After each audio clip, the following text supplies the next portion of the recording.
ఏ సమయమందైనా ఏ స్థలమందైనా ఏ స్థితిలో నేనున్నా స్తుతి పాడేదన్. ఏ సమయమందైనా ఏ స్థలమందైనా ఏ స్థితిలో నేనున్నా స్తుతి పాడేదన్. ఆరాధనా ఆరాధనా నా ప్రియుడేసు క్రీస్తుకే ఆరాధనా. ఆరాధనా ఆరాధనా నా గురు పిల్ల క్రీస్తుకే ఆరాధనా. ఏ సమయమందైనా ఏ స్థలమందైనా ఏ స్థితిలో నేనున్నా స్తుతి పాడేదన్.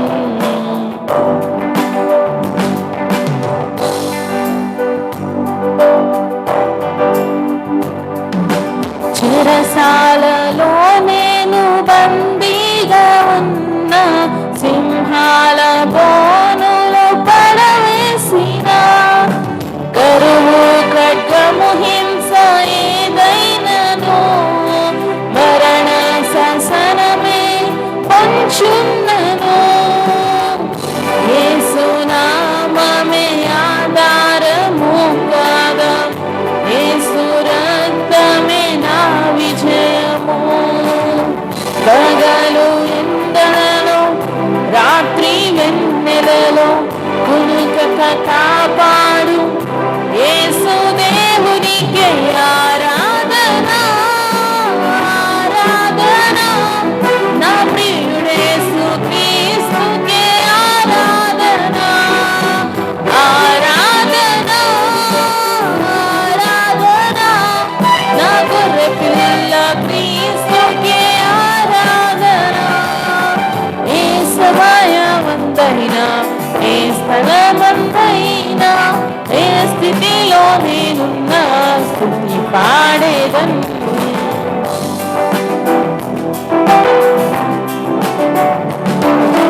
నా జీవనాధారం శ్రీ యేసుడే, నా స్థితికి పాత్రుడు ప్రభు క్రీస్తుడే. తన చేతులతో నన్ను నిర్మించగా నా సృష్టికర్తను కొనియాడెదన్. యెహోవా రాఫా నన్ను స్వస్థపరచెను. యెహోవా షమ్మా నాకు తోడుగా. యెహోవా నిస్సీ నా ధ్వజముగా. అల్ఫా ఒమేగా ఆది దేవునికే ఆరాధనా. ఆరాధనా నా ప్రియుడేసు క్రీస్తుకే ఆరాధనా. ఆరాధనా ఆరాధనా నా గురు పిల్ల క్రీస్తుకే ఆరాధనా. ఏ సమయమందైనా ఏ స్థలమందైనా ఏ స్థితిలో నేనున్నా స్తుతి పాడేదన్. ఏ సమయమందైనా ఏ స్థలమందైనా ఏ స్థితిలో నేనున్నా స్తుతి పాడేదన్. ఆరాధనా ఆరాధనా నా ప్రియుడేసు క్రీస్తుకే ఆరాధనా. ఆరాధనా ఆరాధనా నా గురు పిల్ల క్రీస్తుకే ఆరాధనా. నా గురు పిల్ల క్రీస్తుకే ఆరాధనా. నా గురు పిల్ల క్రీస్తుకే ఆరాధనా. హల్లెలూయా. ఈ సమయంలో పాస్టర్ అజయ్ కుమార్ కత్త గారు వాక్యాన్ని అందిస్తారు. వాక్యం కొరకు మన హృదయాన్ని సిద్ధపరచుకుందాం.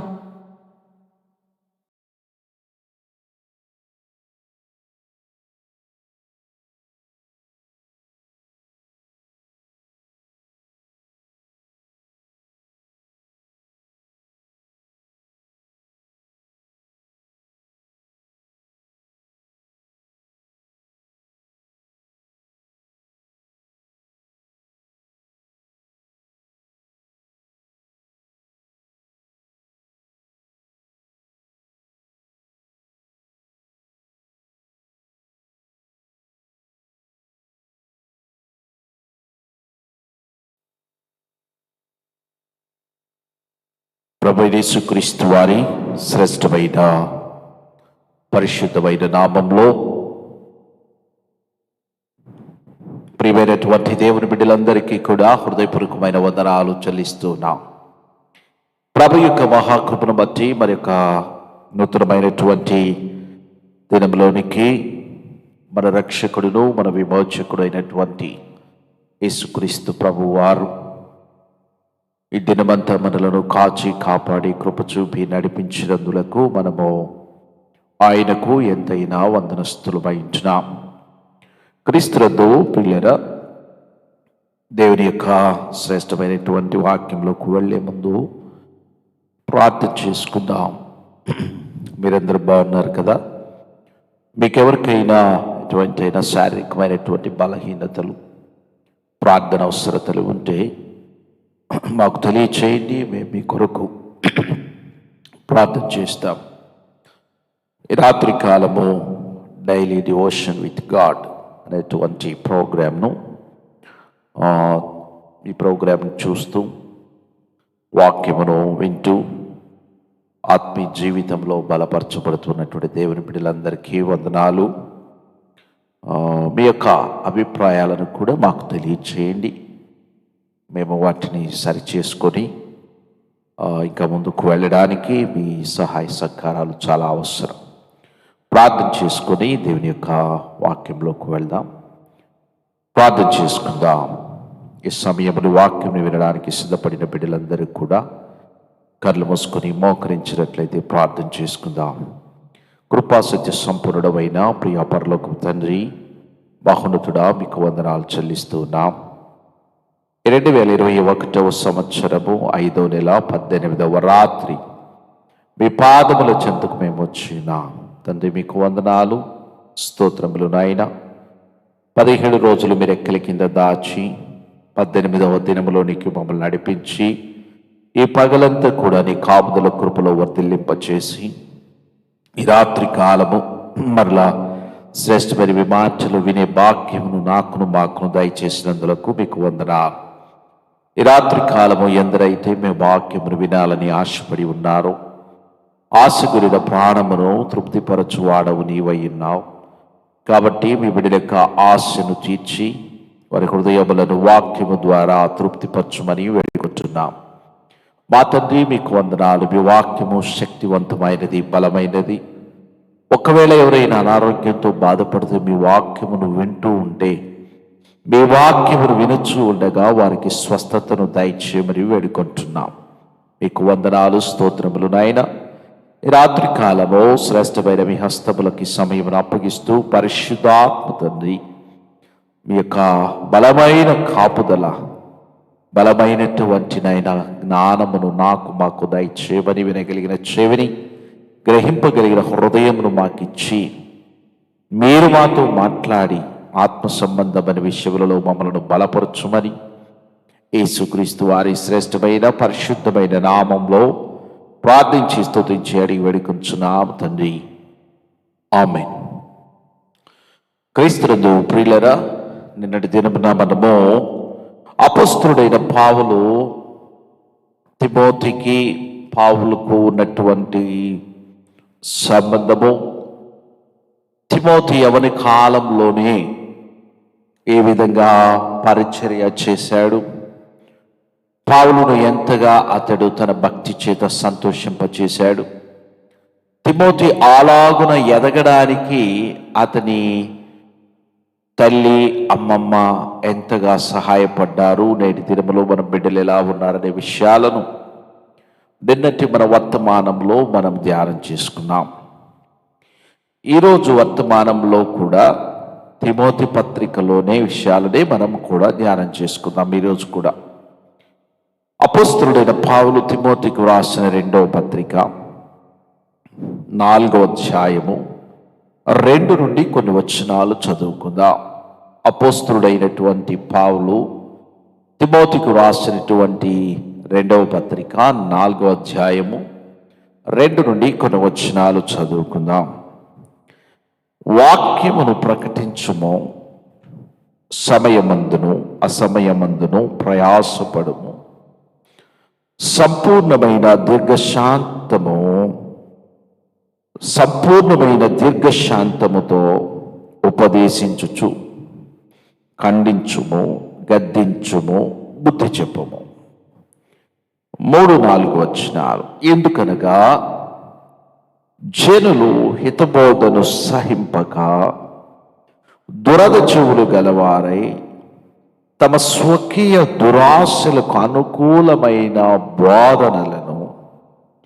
అనుకూలమైన బోధకులను తమ కొరకు పోగు చేసుకుని సత్యమునకు చెవినీయక కల్పన కథల వైపునకు చెరుగు కాలము వచ్చును. క్రీస్తునందు ప్రియులారా, పౌలు తన ఆత్మీయ కుమారుడైనటువంటి తిమోతికి సంఘము ఎలా నడిపించాలి, సంఘములో పరిస్థితులు ఏమిటి, సంఘములో ఉన్నటువంటి పెద్దలను ఎలా ఏర్పాటు చేయాలి, సంఘ పెద్దలకు ఉన్నటువంటి క్వాలిటీస్, లక్షణాలు ఏమిటి, సంఘములో ఉన్నటువంటి వృద్ధులను, యవనస్తులను, విధవరాండ్రను ఎలా పిలవాలి, ఎలా సంబోధించాలి, సంఘములో వారి యొక్క విలువ ఏమిటి, సంఘములో ఎవరైనా పాపము చేస్తే వారిని ఎలా హెచ్చరించాలి, ఇత్యాది విషయాలన్నీ కూడా పౌలు తిమోతికి రాస్తూ ఉన్నాడు. తిమోతి మొదటి పత్రిక, తిమోతి 2వ పత్రిక, ఈ రెండును మనము చదువుతూ ఉంటే ఈరోజు సంఘమును నడిపిస్తున్నటువంటి ఒక సంఘ కాపరి, సంఘమును నడిపిస్తున్నటువంటి సంఘ నాయకులు ఈరోజు ఆ పత్రికల ద్వారా చాలా విషయాలు నేర్చుకోవచ్చు. దానికి ముందున్నటువంటివి, దానికి వెనుకున్నటువంటి పత్రికలు కూడా మనము చాలా విషయాలు నేర్చుకోవడానికి ఉపయోగపడతాయి. కానీ సంఘమును నడిపించేటువంటి సంఘ నాయకుడు లేదా సంఘ కాపరి సంఘంలో ఎలా ఉండాలి, సంఘములో పరిస్థితులు కొన్నిసార్లు సమాధానకరంగా ఉంటాయి, కొన్నిసార్లు వ్యతిరేకమైన పరిస్థితులు వస్తాయి. అలాంటప్పుడు సంఘ కాపరి ఎలా ఉండాలి, సంఘములో ఉన్నటువంటి విశ్వాసులతోటి ఎలా సత్సంబంధములు కలిగి ఉండాలి, పెద్దలను ఎలా గౌరవించాలి, వృద్ధులను లేదా యవనస్తులను లేదా విధవరాండ్రను ఎలా పలకరించాలి, వారికి ఏ విధమైన భక్తి నేర్పాలి. సంఘ కాపరి సంఘమునకు మాదిరి ఉన్నాడు కదా. కాబట్టి సంఘ కాపరి సంఘము ఎదుట ఎలా ఉండాలి, ఈ విషయములన్నీ కూడా పౌలు చాలా చక్కగా తిమోతికి వ్రాస్తూ వస్తున్నాడు. క్రీస్తునందు ప్రియులారా, మనం నిజంగా ఆ 2 పత్రికలను మనము ధ్యానం చేస్తే అది నిన్నో మొన్నో వ్రాసినట్టు కనబడుతుంది. ఒక రకం చెప్పాలి అంటే ఈరోజు సంఘ కాపురులైనటువంటి మనకు కూడా అది వ్రాసినట్టే కనబడుతుంది. తిమోతి అనే పదవును తీసేసి తీమని చెప్పడం లేదు. నేను ఆ తిమోతి అనే పేరు తీసి మన పేరు అక్కడ పెట్టాము అనుకోండి, కొద్ది నిమిషాలు అనుకుందాం. తిమోతి అనే పేరు బదులు మన పేరును అక్కడ మనము పెట్టుకున్నాము అనుకోండి, అది మనకు కూడా వర్తిస్తుంది. అయితే తిమోతి వలె ఈరోజు మనము దేవుని పనిని కొనసాగిస్తున్నామా? తిమోతిని ఏమంటున్నాడు పౌలు? సమయమందును అసమయమందును వాక్యమును ప్రకటించు. 4వ అధ్యాయం 2వ వచనములో వాక్యమును ప్రకటించుము, సమయమందును అసమయమందును ప్రయాసపడు. దేని కొరకు ప్రయాసపడమంటున్నాడు? వాక్యమును ప్రకటించడానికి. దేవుడు మనలను లోకము నుండి ఏర్పాటు చేసుకొని పిలుచుకున్నది ఎందుకు అనంటే దీనికోసమే. దేనికోసం పిలుచుకున్నాడు? వాక్యమును ప్రకటించడానికి. ఈరోజు మన బాధ్యత సంఘ కాపరి యొక్క బాధ్యతే కాదండి. విశ్వాసులు కూడా, ప్రభునందు విశ్వాసం ఉంచినటువంటి విశ్వాసులు కూడా సువార్తను ప్రకటించవచ్చు, తప్పేం లేదు కదా. సువార్త అంటే మంచి వార్త, నశించిపోతున్నటువంటి వారిని వెలుగులోకి నడిపించేది, పాపములో కృంగి అసమాధానముతో బాధపడుచున్న వారిని వెలుగులోకి తీసుకొచ్చి వారిని బాగు చేసేటువంటి శుభవార్త సువార్త. దానిని ఎవరైనా ప్రకటించవచ్చు. కాబట్టి క్రీస్తునందు ప్రియులారా, దేవుడు మనల్ని ఎందుకు పిలుచుకున్నాడు? మన పిలుపు వెనుకున్నటువంటి అర్థం ఏమిటి అంటే సువార్తను ప్రకటించాలి. సమయమందును అసమయమందును. అంటే సువార్తను ప్రకటించడానికి ఒక సమయం లేదు. సువార్తను ప్రకటించడానికి ఒక టైం లేదు, ఒక రోజు లేదు. ఏ సమయంలోనైనా సువార్తను ప్రకటించవచ్చు. మనము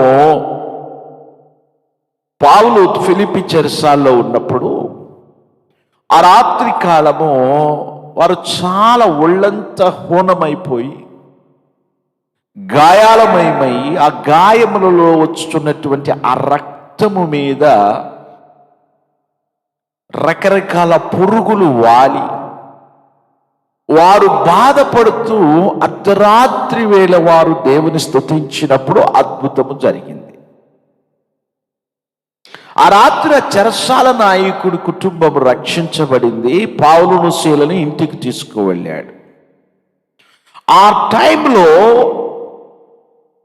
అరే మేము చాలా గాయపరచబడి ఉన్నాము, విశ్రాంతి తీసుకోవాలి, ఇది సమయము కాదు వీళ్ళకి సువార్తను ప్రకటించడము అని పౌలు అనుకోలేదు. అవకాశము దొరికింది. అర్ధరాత్రి శరీరము గాయములయ్యి రక్తము ఓడుస్తూ ఉన్నా అవకాశము దొరికింది. తన గాయములను లెక్క చేయకుండా,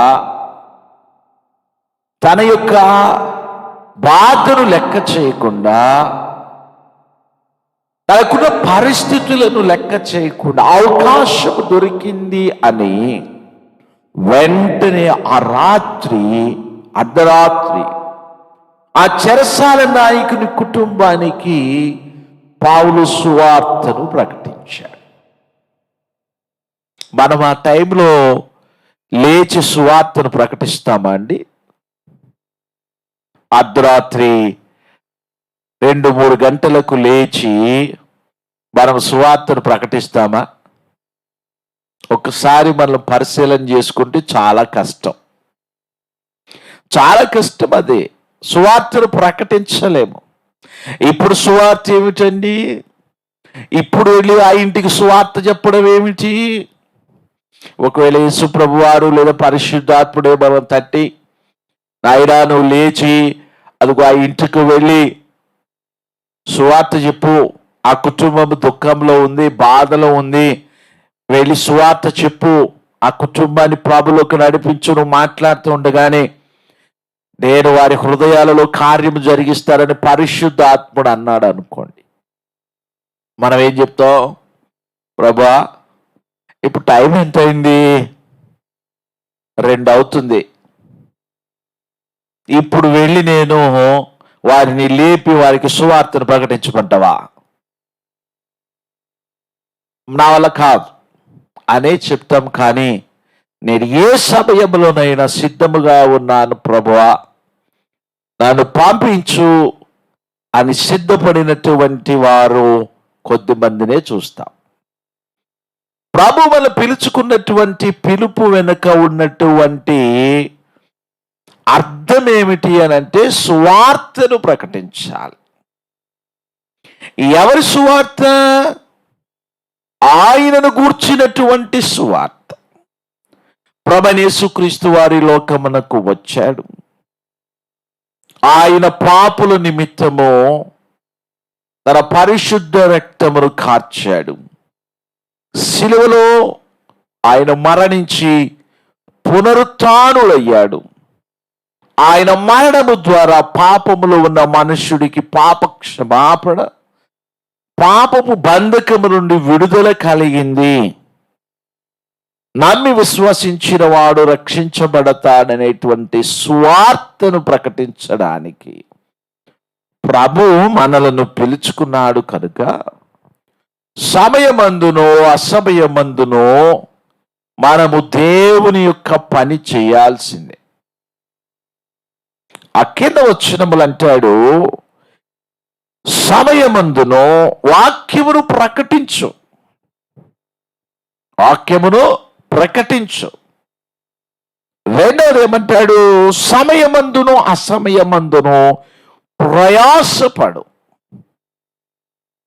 దేనికోసము? ఆత్మల కోసం, నశించిపోతున్న ఆత్మల కోసము. యేసు ప్రభు యొక్క హృదయ భారమును పంచుకున్నాము. ఆ భారము కలిగినటువంటి మనము ఒకటి ఆయన సువార్తను ప్రకటించాలి. అది దేవుడు మనకిచ్చినటువంటి పని, అది వర్క్. రెండవది సమయమందును అసమయమందును ప్రయాసపడాలి ఆత్మల కొరకు. వాక్యమును ప్రకటించాలి, ఆత్మల కొరకు ప్రయాసపడాలి. ప్రయాసపడాలి ఆత్మల కొరకు. సంపూర్ణమైన దీర్ఘశాంతముతో ఉపదేశించుచు, ఖండించుము, గద్దించుము, బుద్ధి చెప్పుము. మొదటిది సువార్తను ప్రకటించాలి, రెండవది ఆత్మల కొరకు ప్రయాసపడాలి, మూడవది అంటాడు వారిని గద్దించు, హెచ్చరించు, బుద్ధి చెప్పు. ఎవరిని? కింద వచనాలకు వెళ్తే వారిని. కాబట్టి క్రీస్తునందు ప్రియమైనటువంటి దేవుని బిడ్డలారా, మనము మన పని ఏమిటి అంటే, ఒకటి వాక్యమును ప్రకటించాలి, రెండు సమయమందు అసమయమందు ఆత్మల కొరకు ప్రయాసపడాలి. మనం అలాగూ ప్రయాసపడుతున్నామా? ఒకసారి మనము సరి చేసుకోవాలి. మనం ఈ లోకములో ఆత్మల కొరకు ప్రయాసమును విడిచిపెట్టి లోకానుసారమైన వాటిని సంపాదించుకోవడానికి ప్రయాసపడుతున్నాం. ఆత్మల కొరకు ప్రయాసపడుతున్న వారు ప్రస్తుత దినములలో కొద్దిమందే కనబడతారు. ఇప్పుడు మన ప్రయాసం అంతా ఏమిటి అని అంటే, ఆత్మను సంపాదించుకోవటమేలే. కానీ ఏ ఆత్మల కొరకు ప్రయాసపడుతున్నాం ఈరోజు? నశించిపోతున్న ఆత్మల కొరకు ప్రయాసపడటం లేదు. ప్రక్కవాని ఉన్న గొర్రెలను, ప్రక్కవాడి సంఘములో ఉన్నటువంటి ఆత్మలను, ప్రక్కవాడు కష్టపడి కన్నీరు విడిచి ఉపవాసముండి సంపాదించుకున్నటువంటి ఆత్మలను ఏ విధముగా మన దొడ్డిలోకి తీసుకొచ్చుకుందామా అని ప్రయాసపడుతున్నాం ఈరోజు. దానికి ఒక మాట ఉందిలేండి, లోకంలో సొమ్ము ఒకటిది, సోకు ఒకటిది అని. కష్టం ఇంకొకటిది, కన్నీరు ఇంకొకటిది, ఉపవాసం ఇంకొకటిది, భారం ఇంకొకటిది. కన్నీరు విడిచి కష్టపడి ఆత్మలను సంపాదించి వాటిని దొడ్డిలో పెట్టి, దొడ్డంటే మందిరంలో పెట్టి వాటిని జాగ్రత్తగా కాపాడుకుంటున్నాడు. నిజంగా ప్రయాసపడేవాడు ఆత్మల కొరకు. అతని భారమంతా ఏమిటంటే, అయ్యో నశించిపోతున్నటువంటి ఆత్మలున్నాయే, వాటిని సంపాదించాలని భారము కలిగినటువంటి నిజమైనటువంటి సేవకుడు. ఇప్పటి దినాలలో ప్రయాసపడుతున్నాం మనము, కానీ దేని కొరకు ప్రయాసపడుతున్నాం? నశించిపోతున్నటువంటి ఆత్మల కొరకు, రక్షణ లేనటువంటి ఆత్మల కొరకు ఈరోజు ప్రయాసపడుతున్నటువంటి వారు తక్కువ. ఈరోజు మన ప్రయాసము అంతా కూడా పక్కవాని దొడ్డిలోని గొర్రెలను, పక్కవాని మందిరములోని విశ్వాసులను, వారిని ఏ విధము చేత మన దొడ్డిలోకి తీసుకురావాలి, ఏ విధము చేత మన మందిరములోకి తీసుకురావాలి, ఏ విధమైనటువంటి మేతను వారికి పెట్టాలి, ఏ విధమైనటువంటి ప్రలోభాలకు వారిని గురి చేసి మనము ఏ విధంగా ప్రయాసపడితే ప్రక్కవారి దొడ్డిలోని గొర్రెలు మన దొడ్డిలోకి వస్తాయా అని వీటిని గురించి ప్రయాస ఎక్కువైంది. అంతేకాని నశించిపోతున్న ఆత్మల కొరకు ప్రయాసపడుతున్నటువంటి వారు ఎంతమంది ఉన్నారండి? మీరు ఆలోచించండి. ప్రస్తుతం జరుగుతున్న సంఘ పరిస్థితులు ఏమిటి?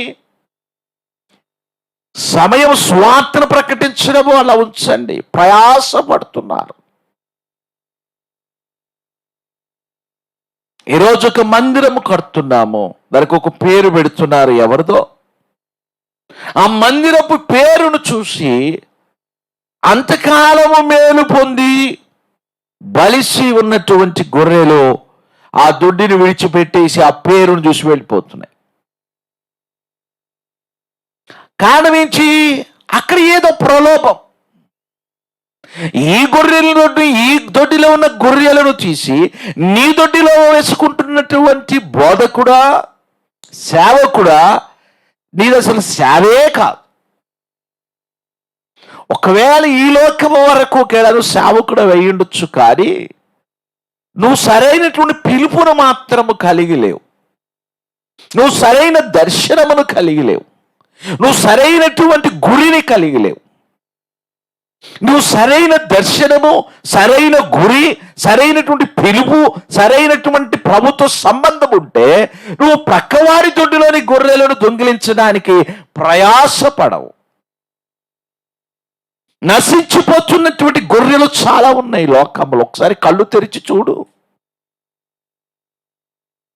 ఆ గొర్రెల కొరకు ప్రయాసపడు, ఆ గొర్రెలకు సువార్త ప్రకటించు, వారి నిమిత్తం ప్రయాసపడు, కడుపు కట్టుకో, ఉపవాసముండు, ప్రార్థన చేయి, కన్నీరు విడు, ప్రభువును గోజాడు.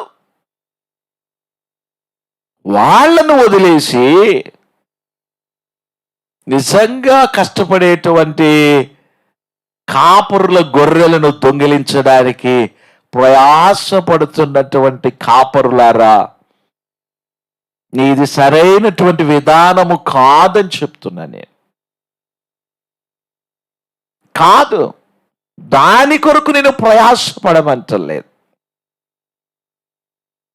ఒకవేళ కాపరికి నీ అంత జ్ఞానం లేకపోయి ఉండొచ్చు, ఒకవేళ ఆ కాపరికి నీ ఎంత వాక్చాతుర్యం లేకపోయి ఉండొచ్చు, ఒకవేళ ఆ కాపరికి నీ ఎంత లోక జ్ఞానము లేకపోయి ఉండొచ్చు, ఒకవేళ ఆ కాపరికి నీకున్నంత తెలివితేటలు లేకపోయి ఉండొచ్చు, ఒకవేళ ఆ కాపరికి నీకున్నటువంటి టెక్నాలజీ, నీకున్నటువంటి పాండిత్యము, నీకున్నటువంటి డ్రెస్ కోడ్, నీకున్నటువంటి హావభావాలు, నీకున్నటువంటి మాటల విధానము అతనికి లేకపోయి ఉండొచ్చు. కానీ కన్నీరు విడుచుకున్న గొర్రెలు, కన్నీరు విడిచి సంపాదించుకొని ప్రయాసపడిన గొర్రెలు అతనివే కదా. ఆ గొర్రెలను దొడ్డిలోంచి దొంగిలించి ఆ గొర్రెల దొడ్డిని గోడ దాటించి నీ దొడ్డిలోకి తెచ్చుకోవడం ప్రయాస అంటావా? తప్పు. ప్రభు హర్షించడండి. ఈ దినమున పరిచర్యలన్నీ కూడా అలాగే తయారవుతున్నాయి. పరిచర్యలన్నీ అలాగే తయారవుతా ఉన్నాయి. జాగ్రత్త ప్రియులరా, రేపేమి సంభవించడో మనకు తెలియదు కదా. నిజంగా పిలుపు, సేవ భారము, ఆత్మల సంపాదన కొరకు ప్రయాసపడుతుంటే పక్కనున్న దొడ్డిలో గొర్రెలను పిలవకండి. ఒకవేళ వాళ్ళు వచ్చిన వాళ్ళకి నచ్చ చెప్పి మరలా ఆ దొడ్డిలోకి పంపించండి. సేవకుడు సంతోషపడతాడు. పక్కవారి సంపాదనను, పక్కవారి కష్టమును, పక్కవారి ప్రయాసమును దోచుకునే వాడిని ఏమంటాము? మీరే ఆలోచించండి. కాబట్టి పక్కవారి దొడ్డిలో ఉన్న గొర్రెలను దొంగిలించడానికి ప్రయాసపడకు. ఈరోజు అలాగ ప్రయాసపడుతున్నారు చాలా మంది. అది మంచి విధానం కాదు. నశించిపోతున్న వారు చాలా మంది ఉన్నారు లోకంలో. వారి కొరకు ప్రయాసపడండి. నేను గమనించిన ఒక విషయం చెప్తా నేను మీకు. భారతదేశంలో ఉన్నటువంటి భారతీయులు, మన ప్రజలు, వారు హిందూస్ కానివ్వండి, హిందూ సోదరులు కానివ్వండి, ముస్లిం సోదరులు కానివ్వండి, ఎవరైనా కానివ్వండి, మన ప్రజలు చాలా మంచివారు. మన ప్రజలు చాలా ప్రేమ కలిగిన వారు. మన భారతీయులు ప్రపంచ దేశాలతో పోల్చుకుంటే భారతీయులు చాలా ప్రేమ, చాలా సహాయపు చేసే గుణము కలిగిన వారు మన వాళ్ళు. కాబట్టి మన ప్రజలు తృణీకరించిన సువార్తను, మనము ప్రకటించే సువార్తను వారు తృణీకరించిన తరువాత వారు మనస్సులో నొచ్చుకొని ఏదో ఒక రోజు నీ సువార్తకు పట్టుబడతారు. అందుకే కదా పౌలు ఏమన్నాడు? నేను ఇశ్రాయేలీయులకు బోధించటం మానివేసి ఇది మొదలుకొని నేను అన్ని జనులకు సువార్తను ప్రకటించడానికి వెళ్తున్నాను అని చెప్పాడు కదా. అంటే అర్థం ఏమిటి? ఇశ్రాయేలీయులకు కఠినమైన గుండె ఉంది. వారు సువార్తను త్వరగా అంగీకరించలేరు. కానీ మన ప్రజలు ఉన్నారే, త్వరగా సువార్తను అంగీకరిస్తారు. ఒకవేళ మొదటి వారు వినడానికి విముఖత కలిగి ఉన్న రాను రాను వారు ప్రభువును అంగీకరించి నిజమే యేసు ప్రభు వారు గొప్పవాడు, ఆయన నిజమైన లోకరక్షకుడు అని అంగీకరించినటువంటి కుటుంబాలు ఈరోజు భారతదేశంలో కోకొల్లలు. కాబట్టి క్రీస్తునందు ప్రియులారా, సేవలో నాకు చాలా కఠినంగా ఉన్నావు అనుకుంటున్నావేమో. ఎక్కడ సేవలో నీకు కష్టం ఉందో, ఎక్కడైతే నువ్వు కష్టపడుతున్నావో అక్కడే నీకు విస్తారమైన ఫలము రాబోతుంది. గుర్తుపెట్టుకోండి, నశించిపోతున్నటువంటి ఆత్మల కొరకు ప్రయాసపడదాం. ఫలమును ప్రభు ఇస్తాడు. దేవునికి స్తోత్రం చెల్లిద్దాం. ఆ కింద వచనములలోకి వెళ్తే ఏమంటున్నాడు? ఉపదేశించు, ఖండించు, గద్దించు, బుద్ధి చెప్పు. సేవకుడు సంఘములో ఉండవలసిన విషయాలు ఏంటంటే, ఒకటి ఉపదేశము చేయాలి, అంటే వాక్యమును ప్రకటించాలి. సమయమందున సమయందున వాక్యమును ప్రకటించు. రెండోది ఏమంటాడు? ఖండించు. దేన్ని ఖండించాలి? సంఘములో పాపం ఉంటే ఖండించు. విశ్వాసులు సంఘములో పాపము చేస్తూ ఉంటే ఖండించు. మూడవది అంటాడు గద్దించు. పాపముంటే గద్దించు, ఖండించు, బుద్ధి చెప్పు వాళ్ళకి. ఇది సేవకుడు చేయవలసిన పని. పౌలు తిమోతికి చెప్తున్న పని ఏమిటంటే, సంఘంలో ఉపదేశించు, ఖండించు, బుద్ధి చెప్పు, గద్దించు.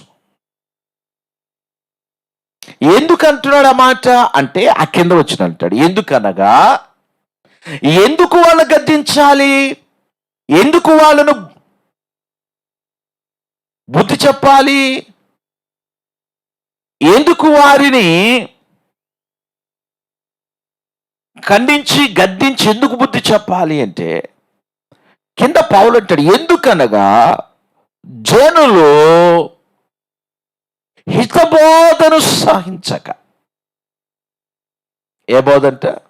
హితబోధను సహింపక దురద చెవులు గలవారై తమ స్వకీయ దురాశలకు అనుకూలమైన బోధకులను తమ కొరకు పోగు చేసుకొని సత్యమునకు చెవినీయక కల్పన కథల వైపునకు తిరుగు కాలము వచ్చును. అలాగున వచ్చినప్పుడు నీవు జనులను గద్దించు, ఖండించు, బుద్ధి చెప్పు. అది పౌలు అంటున్నాడు. ఊరకనే అంటలేదు, జనులు ఇలాంటి మార్గంలో వెళ్తా ఉంటారు, ఇలాంటి మార్గములో వారు వెళుతూ ఉన్న సమయంలో నీవు వారిని గద్దించు, బుద్ధి చెప్పు, హెచ్చరించు, సరిచేయి అని చెప్తున్నాడు. ఇప్పుడు అక్కడే అంటాడు, జనులు హితబోధను సహించక. హితబోధ అంటే మంచి వాక్యము. ఈరోజు మంచి వాక్యము, గద్దింపుతో కూడిన వాక్యము, హెచ్చరికతో కూడిన వాక్యము జనాలకు నచ్చడం లేదండి. జనాలకు వాక్యం నచ్చడం లేదు, గద్దింపుతో కూడిన వాక్యము నచ్చడం లేదు, హెచ్చరికతో కూడిన వాక్యము నచ్చడం లేదు. ఈరోజు జనములు ఎలా తయారైపోరంటే హితబోధను సహించట్లేదు. అంటే మంచి వాక్యము వారి చెవులకి ఎక్కటం లేదు. హితబోధను సహింపక దురద చెవులు గలవారై. ఇంకా చెప్పాడులే ఈయన అని కొంతమంది లోపల లోపల లోపల లోపల అసహనమును ప్రకటిస్తూ ఉంటారు. మంచి బోధకి ఈరోజు చెవులిచ్చే కాలము పోయింది. చూడండి, కఠినమైనటువంటి వాక్యము, సత్యమైనటువంటి వాక్యము, వాక్యము సరిగ్గా ఉపదేశించేటువంటి సంఘాలలో జనాలు ఎంతమంది ఉంటారో తెలుసా? కొద్దిమంది ఉంటారు. ఖచ్చితమైనటువంటి వాక్యము, ఖచ్చితమైనటువంటి బోధ, ఖచ్చితమైనటువంటి సేవకుడు ఉన్నటువంటి సంఘాలలో విశ్వాసులు కొద్దిమందే ఉంటారు. ఎందుకంటే ఆ సేవకుడు సోలు చెప్పడం, కథలు చెప్పడం, వాక్యము ఉన్నది ఉన్నట్టు ప్రకటిస్తాడు గనక వీళ్ళకి నచ్చదు. అసహనం ఎక్కువైపోయి అబ్బా ఏంటి అన్నట్లు తయారవుతున్నారు ఈరోజు విశ్వాసులు. సరైనటువంటి వాక్యం ఉన్నటువంటి స్థలంలో విశ్వాసులు ఉండరు. విశ్వాసులు ఎక్కడుంటారో చెప్పనా? ఆ కింద వచనాలు చూడండి. తమ స్వకీయ దురాశలకు అనుకూలమైన బోధకులను తమ కొరకు పోగు చేసుకుంటారు. అది సేవకులు పోగు చేయరు, వీళ్ళు పోగు చేసుకుంటారు. ఈయన ఎప్పుడు ఇంతే కఠినమైన మాటలు మాట్లాడతాడు. కఠినమైన వాక్యము కఠినంగా ఉంటుంది. ఈయన బోధ అనుకున్న వాళ్ళు ఏం చేస్తారంటే అబ్బాయి మనకి బోధ సరిపోదు, మనకి కష్టం, అందుకని మనకిష్టమైనటువంటి బోధ ఎక్కడ దొరుకుద్ది, మనకిష్టమైనటువంటి బోధ ఎవరు చెప్తారని వెతికి వాళ్ళను ఏర్పాటు చేసుకుంటారంట. తమ స్వకీయ దురాశలకు అనుకూలమైన బోధకులను వీరు ఏర్పాటు చేసుకుంటారు. బోధకులు ఏర్పాటు చేసుకోరు, వీరే ఏర్పాటు చేసుకుంటారు. అంటే వారికి సరిపోద్ది అక్కడ బోధ.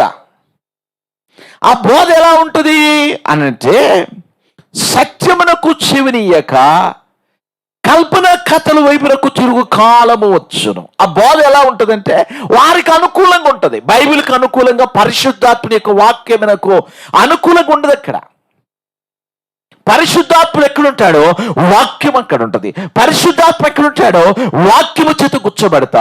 పరిశుద్ధాత్ముడు చేత ఏ సేవకుడు నింపబడతాడో ఆ సేవకుని వాక్యము బలంగా ఉంటుంది, అది హృదయాన్ని తాకుద్ది. ఈరోజు మాకు అలాంటి సేవకులు వద్దండి. మాకు మా స్వకీయ దురాశలను నెరవేర్చుకోవడానికి సేవకులు కావాలి. అందుకని లోకంలో పోగు చేసుకుంటారు. ఎవరు పిట్ట కథలు చెప్తారా? ఎవరు లోకానుసారమైన విషయాలు చెప్తారా? ఎవరు జోకులేస్తారా? ఎవరు నవ్విస్తారా? ఎవరు పగలబడేటట్టు నవ్విస్తారా?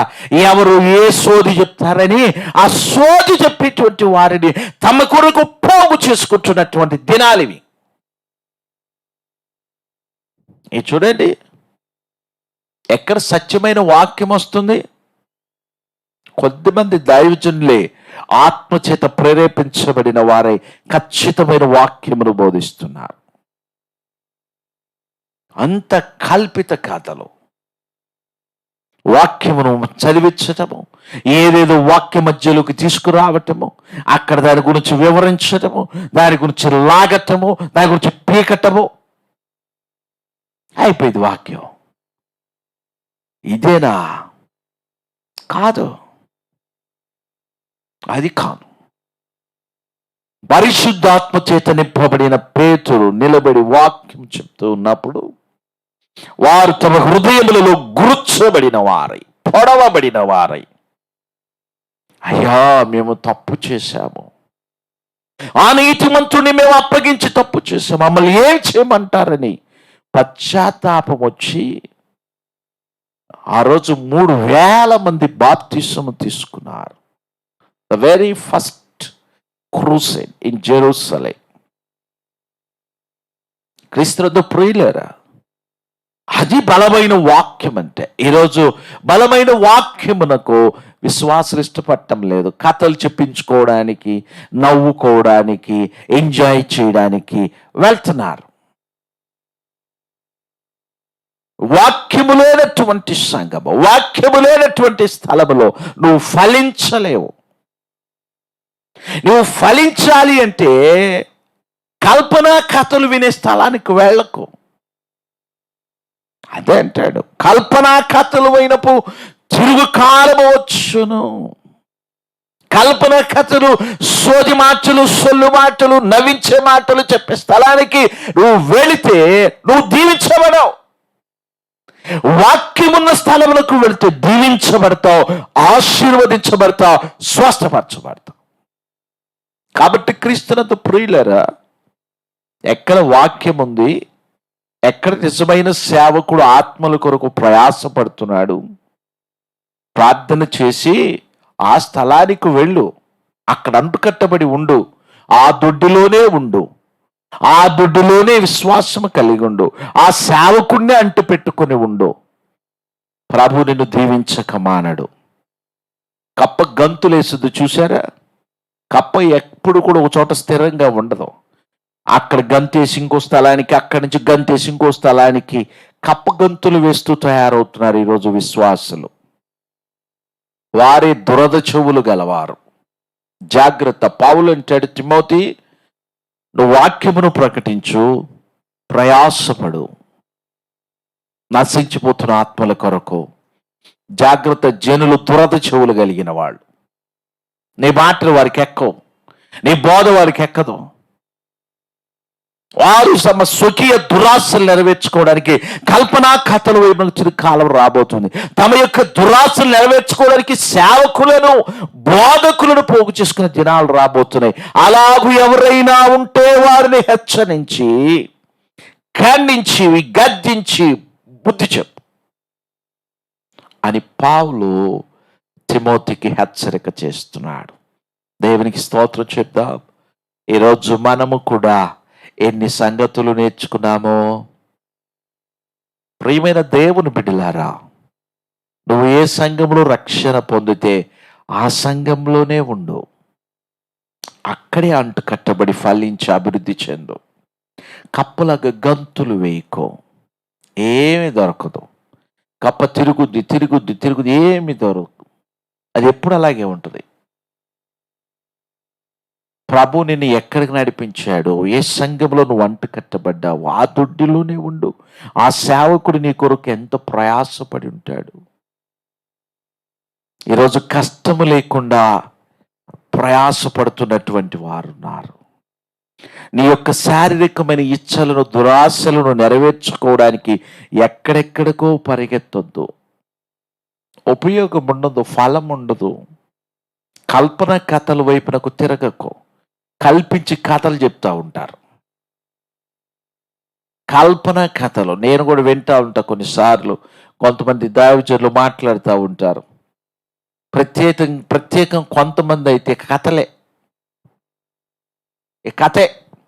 ఆయన కథ చెప్తూ ఉంటే జనాలు పగలబడి నవ్వుతూ ఉంటారు. బైబిల్ కథ కాదండి, వాక్యము కథ కాదు. ఇది నవ్వు కాదు, ఇది నవ్వు కాదు, ఇది కథ కాదు.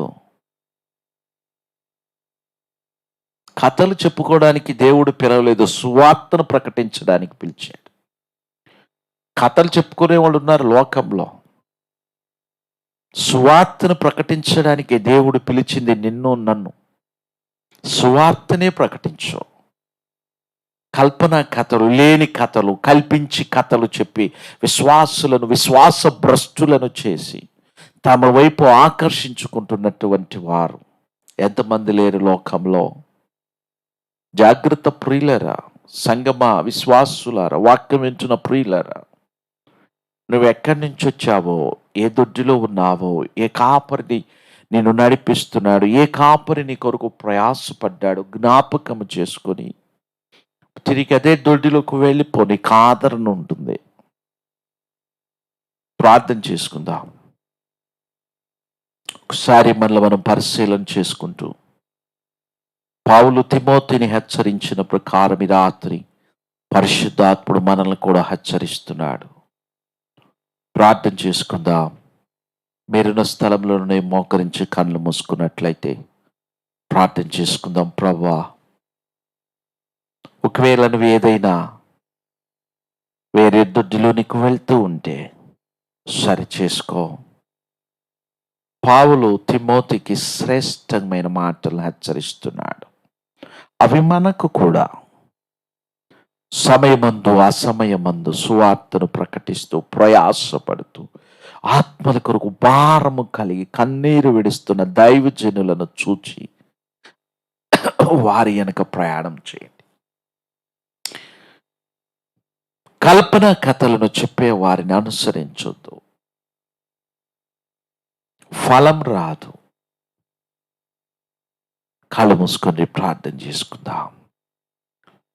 పరిశుద్ధుడు అయిన మా ప్రియ పరలోకపు తండ్రి, మహోన్నతుడా, మీకు వందనాలు. పౌలు ఎంత భారము కలిగి తిమోతితో చెప్తున్నాడు, తిమోతి, వాక్యమును ప్రకటించు నాయనా. సమయమందు అసమయమందు ప్రయాసపడు నశించిపోతున్న ఆత్మల కొరకు ఎంతగా కోరుతున్నాడో. తండ్రి, మీకు వందనాలు.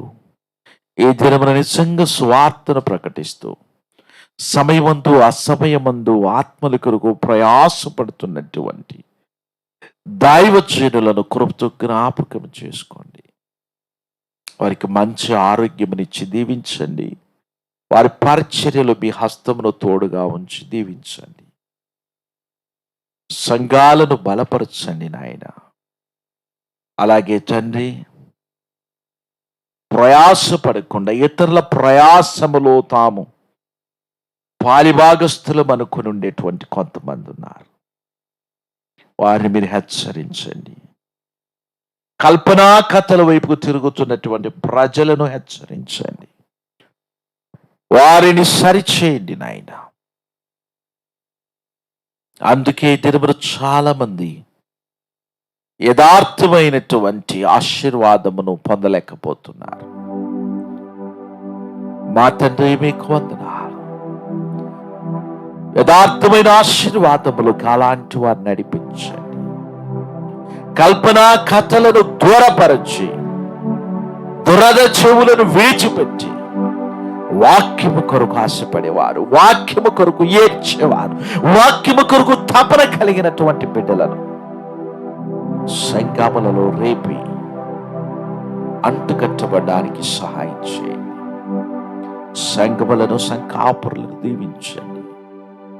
కడవరి దినములలో ఉంటున్నాం, సంగములు ఎత్తబడే దినములలో ఉంటున్నాం, సూచనలు నెరవేర్చబడుచున్న కాలంలో ఉంటున్నాం. దేవానికి స్తోత్రము నాయన. మా విశ్వాస జీవితములను మేము జాగ్రత్తగా కాపాడుకుంటూ నీ వైపు చూస్తూ సమయమందు అసమయమందు ప్రయాసపడుతూ నశించిపోతున్న ఆత్మల పట్ల భారము కలిగి మేము ముందుకు వెళ్ళడానికి సహాయము చేయమని ఈ దినమున వాక్యము వింటున్న బిడ్డలను దీవించండి. ఈ దినమున వాక్యము వినడానికి సిద్ధపడి వచ్చిన కుటుంబాలను దీవించండి. నీ బిడ్డల మీద మీ హస్తమును ఉంచి దీవించి ఆశీర్వదించి వర్ధిల్ల చేయమని ఈ సమయంలో తండ్రి కరోనాతో బాధపడుతున్నటువంటి బిడ్డల కొరకు ప్రార్థిస్తున్నా. వారికి సంపూర్ణమైన స్వస్థత, విడుదల దయచేయమని యేసుక్రీస్తు నామములో ప్రార్థించడి వేడుకొంచున్నాం తండ్రి. ఆమేన్. మన తండ్రి అయిన దేవుని ప్రేమయు, కుమారుడిని యేసుక్రీస్తు వారి కృప, పరిశుద్ధాత్మిక ఆదరించే సహవాసము, సన్నిధి, సమాధానం ఇప్పుడు ఎల్లప్పుడు సదాకాలం మనకందరికీ తోడేండి నడిపించును గాక. ఆమేన్. మీ అందరికీ వందనాలు ప్రియులరా. మీ ప్రార్థన అవసరతలు మాకు తెలియచేయండి, మేము మీ కొరకు ప్రార్థన చేస్తాం. ప్రభు మిమ్మల్ని దీవించును గాక. ఆమేన్. God bless you.